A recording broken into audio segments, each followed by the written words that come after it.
What's going on, everybody? This is Brian Mazique, and we are talking boxing, and it's my pleasure to get an opportunity to speak to Matchroom Boxing promoter Eddie Hearn. How you doing today, Eddie? He's thirsty. Fantastic. Got to Los Angeles last night. Yeah, got to Los Angeles last night. We're at probably one of my favorite venues, actually. This place, Dignity Health, the old StubHub. It's called the War Grounds, and it's a beautiful arena here. Part of LA Galaxy's sort of facility here, and there's been some big fights over the years. Obviously, a very big kind of Mexican crowd here. For me, Kell Brook beat Sean Porter here to become world champion. When we promoted him, it was a really historic night. So looking forward to seeing one of our latest kind of superstars kick off, Diego Pacheco, and try and land a shot at the World Super Middleweight Championship in 2025. Yeah, and it's awesome. I got an opportunity to speak to Diego a little bit earlier this week, and really good conversation. We talked about Selecki. So since you brought that up, talk a little bit about it. I mean, you signed Diego very young. I think he was 17 years old when you signed him. Yeah. Talk a little bit about the maturation that you've seen him go through. Well, when I first met him, the thing that I was most astonished by was the fact that he was 6'4" and a middleweight, and you're right, at 17, I'm looking at this kid going, I think this kid's going to be a heavyweight. He's 6'4", he's 17 years old.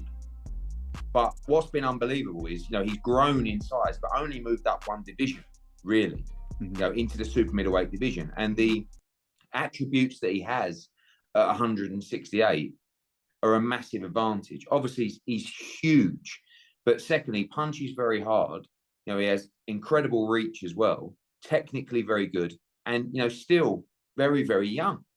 And I think when a lot of these guys, when we came into the US, we signed a lot of these kind of young guys out of the amateurs, and two guys particularly, in Raymond Ford, who won the world title recently, and Diego Pacheco. They're the guys that sort of come from 17, 18, 19 into this championship position. And I kind of have to, it just shows you how fast time goes by, where I still see Diego as that 17, 18-year-old, quite, shy kid. And now I'm looking at him number one in the world, in the world rankings. And people now talking about a potential fight, not this year, but perhaps the end of next year with the likes of Canelo Alvarez, because he's probably going to end up being mandatory to him fairly soon. So there's a couple of tests that are required before you get to that level, but it's the way that he's been clearing those tests as what's been, I think most impressive. Yeah, I would agree. The fight with Caceres, I thought we talked about that when I talked to him, how he thought that was a really big moment for him in terms of fighting a super experienced, rugged guy and taking a little bit of adversity, and the way he finished that fight was very impressive. Would you say that up to now, that particular performance is one that kind of stood out to you?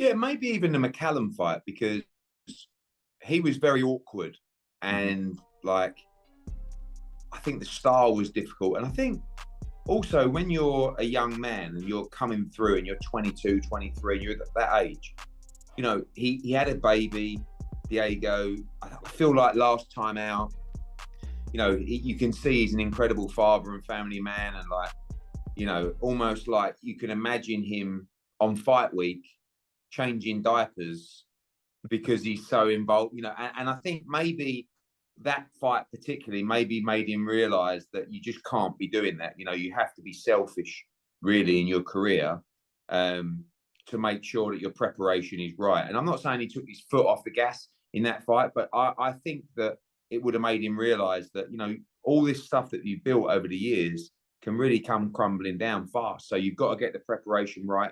I think he's done it for Selecki. I love the fight because Selecki's really tough. Only 2 defeats on his record to Demetrius Andrade and Danny Jacobs, and he always comes to fight. He's had 4 wins on the bounce. For me, he's a level up from Caceres, and that's the trajectory for Diego. I feel like what we've done so far with Diego has been perfect. You come through Selecki, then you look at the likes of Billy, Munguia, Bazinian, You know, these kind of guys in the top 5 in the world, and then that's it. Like, there's no other.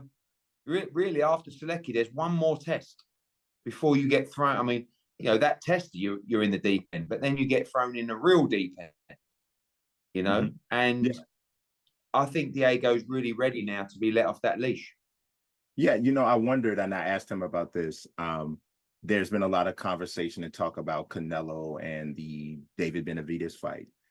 Would that be a fight that Diego, or you would consider for Diego, kind of as a, hey, there's been conversation about Canelo maybe not wanting to fight this guy. Diego's going to not only fight this guy, beat him, and then that'll set him up perfectly for Canelo. Is that on the radar and the thought process at all? Yeah, the problem is obviously, you know, Diego trains with Benavidez, his father, and you know, in camp with him, and I don't really see that fight happening. But you know, the Canelo jump is a massive jump.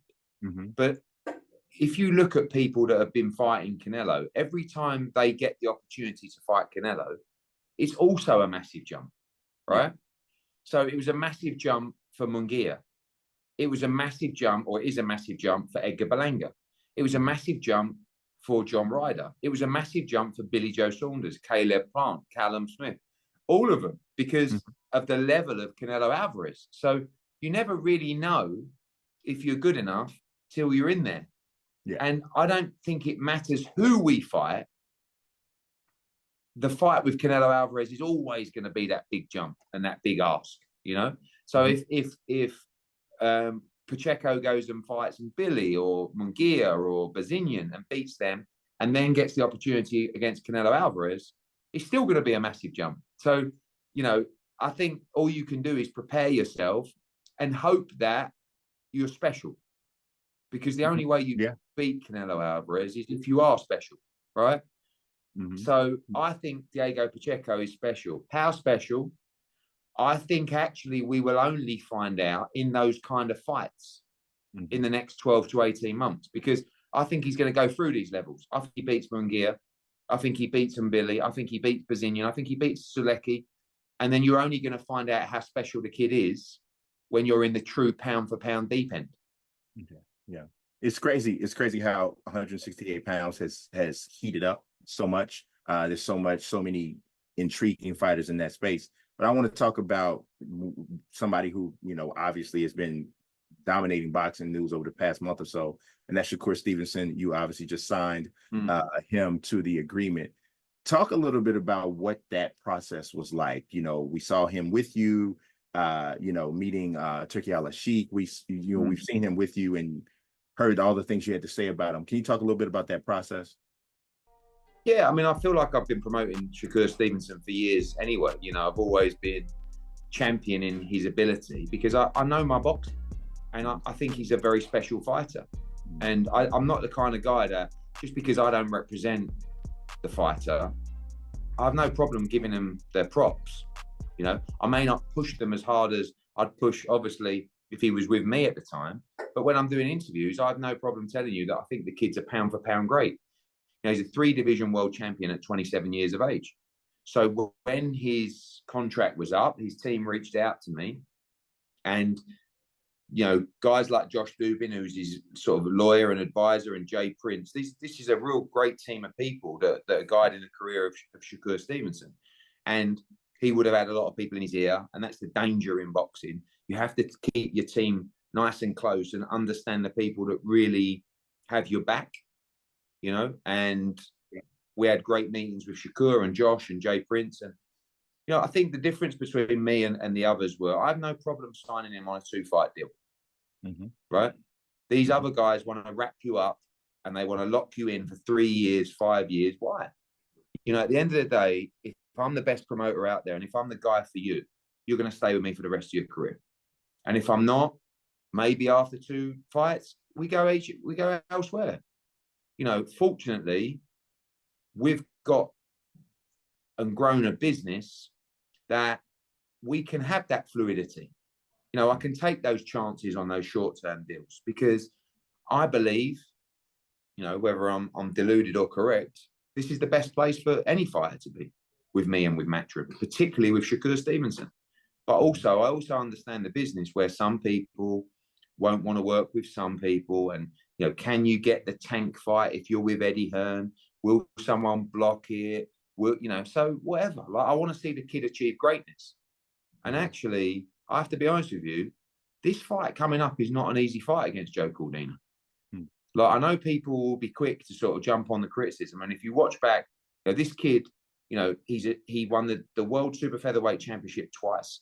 You know, he iced Tagawa with a knockout of the year. Then he had a fight of the year with Rakimov to beat him.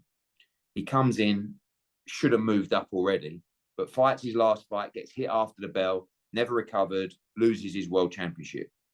Yeah, so tell me the fighters that Shakur Stevenson has beat that are better than Joe Cordina. And there ain't many of them. Cordina is a very, very good operator. He's a very, very good technician. And he'll be feeling refreshed at 135 pounds with a point to prove. But he is facing, in my opinion, definitely pound for pound top 5 in Shakur Stevenson. And the plan for us is to fight Cordina. If he wins that fight, to fight Zepeda. And if he wins that fight, I believe he should go straight into the Gervonta Davis fight. And that will be the biggest fight in boxing if he can win those 2 fights convincingly well. Yeah. And that was actually going to be my next question.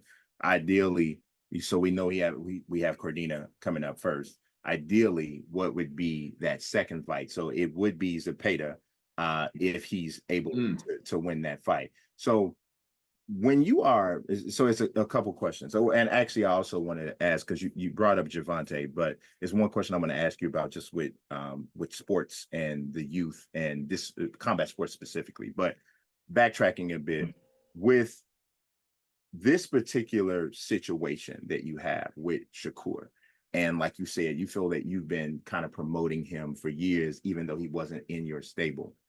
Do you see your job similar as, and I don't know, like in WWE, there are these talents, right? These guys or girls are excessively athletic. They have all these physical gifts. They may even have a look, but they have no way to sell their character. And so therefore, they never actually become the stars that maybe you would look at them and think them to be. And so that's where a person like a manager comes in, like a Paul Heyman, because they're supposed to be their voice. Do you see that as your job here to kind of do that for some fighters, maybe even Shakur? Yeah, for sure. Because, you know, I think when the biggest thing that I've learned about America is it baffles me that these guys aren't bigger stars, right? I mean, you know, putting Shakur to the side for 1 minute, people like Terence Crawford. Yeah. You know, really, I think he's a generational great fighter. You know, someone that will get talked about in the same breath as Sugar Ray Leonard, Hearns, Hagler. Honestly, like that's the level that I think he is. So for me, what is going wrong? You know, when Deontay Wilder was the world heavyweight champion, you know, and we were having our back and forths, I would always say, I can't believe, like, you could walk down the street in America with Deontay Wilder and no one would know who he is. He's the world heavyweight champion from America. And he's really exciting. He's one of the biggest punchers of all time. Like, and this is a problem with boxing, not so much with the promotion of, I mean, it's a double-edged sword. You know, one, they're not being promoted properly. And 2, the sport of boxing is probably not getting the accolades that it should do. But someone like Shakur Stevenson, that's where I look at him and say, 27 years old, 3-division world champion, you know, he's ballsy. He speaks out. You know, he's not afraid to speak his mind. You know, he's pretty eloquent in the way that he does it. Knows boxing inside out. Olympian, medalist. You know, like, but what the problem is, you have to tell the story. Everyone has got an unbelievable story, and every fighter has got an incredible story. You know, from humble beginnings, from adversity, from heartbreak, you know, through hard work, grit, determination. The story of Shakur Stevenson and the way that you spin that narrative with fans so that you form an emotional attachment and association with you is for the fan to understand the struggle, to understand the story. So, like, I want to know, and I don't know. And, you know, our content team will be sent into camp into Colorado next week. I want to find out about Shakur Stevenson. Tell me about your life. Okay. Tell me about your mum. Tell me about your dad. Where did you live? What was it like? Oh, let me tell you, because you know there's drama in that story, right? You know that the story of Shakur Stevenson is not just, oh, you know, mum and dad had a 9 to 5, both made great money, and you know, I went to a great school, and I'm very, you know, that's not the story. Right, right. Because also it will also inspire a generation of kids that might be going through those same struggles. You know, and I think that's really important, because we do a lot of work in the community in the UK, where, you know, we've got big problems at the moment with gang crime and knife crime and all this kind of stuff. Getting kids into local boxing gyms is really important for the, you know, their character building, for the direction in life, and to keep them off the streets. And people like Shakur Stevenson and many fighters, Boots, you know, all these guys, they should be role models to the kids in the community, to say that, look, come down the gym. It's not always just about becoming an Olympian or a world champion. It's about how the mindset and what you learn in that building, how it will change your life, you know. And I think one of the problems with promotion is that I think we do it well, but still we need to do more telling that story. You know, let's learn about these fighters. And you know, that's why, you know, we've got this big Netflix show coming up with Matchroom. That's part of the method to that madness, is narrative, build the story, shows, the business, fighters. Like, people want to know about people. Yeah. Right. Yeah. It's true. It's true. If I had to sit down with you for half an hour, you know, in a bar or whatever, and you told me your life story, you know that it's every life story is interesting. Every life story. Some more interesting than others, some crazier than others, but you know that every life story is interesting, and we got to learn about these fighters. The fans have got to learn about them, and we got to find a way to make them stars. No, I totally agree. I love that approach. I think that's the way. And one thing you just said, and this will be my last question, you were talking about fighters that come from certain you know, tougher backgrounds and tougher upbringings.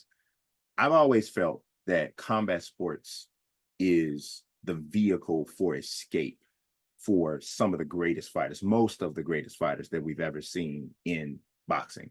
Do you agree? And is that part of your motivation when you are building a fighter? I mean, if I'm sitting down with a fighter and they've had a tough upbringing and they've had a huge struggle, my perception would always be that this kid's going to fight harder, right? As I've been around boxing since I was 8 years old. So as I approach 40 years in the game, I do start to realize that actually, just because you come from a tough background, it doesn't always mean that you can dig deeper. Right. Do you know what I mean? Like some of the greatest fighters that I know now, who are prepared to dig deeper than anybody else, already have enough money. Yeah. Do you know what I mean? Yeah. And that's them now. And other guys that I know that have come from a little bit of money, or particularly have had successful fathers in the sport, train harder than kids that come from nothing. Yeah. Do you know what I mean? So for me, I think maybe it's not, I didn't naively think it used to be like that. I think that's just everybody's general perceptions. You're a tough kid. You come from a tough background. You're going to be tougher in the ring. Right. And I think sometimes maybe, but it's more about what's in here. And it's more about the passion and the determination that you have. Yeah. And sometimes I know it's not boxing, but I liken it to, my greatest attribute is I work harder than everybody else. I come from money. Yeah. Right. My dad came from nothing, but he made money. He made this empire. I don't have to work like I do, like a dog. Not sleep. And everyone goes, "You're fucking crazy. You are. What are you doing?" And I go, "Yeah, because it's just that it's in here." Yeah. And you just don't want to be beaten. And I think if you have that, it doesn't matter where you come from. Yeah. But, the reality is, I boxed as a kid. And I know that some of the kids that I was in with, sparring with, they come from, some tough backgrounds. And I think in general, they're tougher than me. Do you know what I mean? But when you want something so bad, when you're prepared to dig so deep, when you're prepared to go to the deepest part of the well, I actually think it doesn't really matter where you grew up, But I like for me, how bad do you want it? You know, that's when I'm talking to a young fighter. I need that 110% commitment to, you know, to create a legacy that you dreamed of. Yeah, I appreciate that answer, man. I really do. I appreciate your time. I really love the fact that I hear the competitiveness and that you have found the competitor and the platform to be competitive on in your level, you know, where you are with other promoters. Like I hear in your voice and I hear in every interview, this guy wants to be and considers himself the best promoter in the world, and that matters. Because that's my sport. Yes. You know, I was brought up on sport in my family, and everything that I learned, the most important things that I learned in life came from playing sport and competing in sport. So, and I wasn't good enough to do that. So this is my sport. This is my competition. Right. It's business though. Yeah. And the only way I can compete now, I can't compete on a tennis court or on a cricket field or in a ring because I didn't have the ability. So this is my competition. And I don't always see it as a business. I see it as a competition and sport, and I just want to win.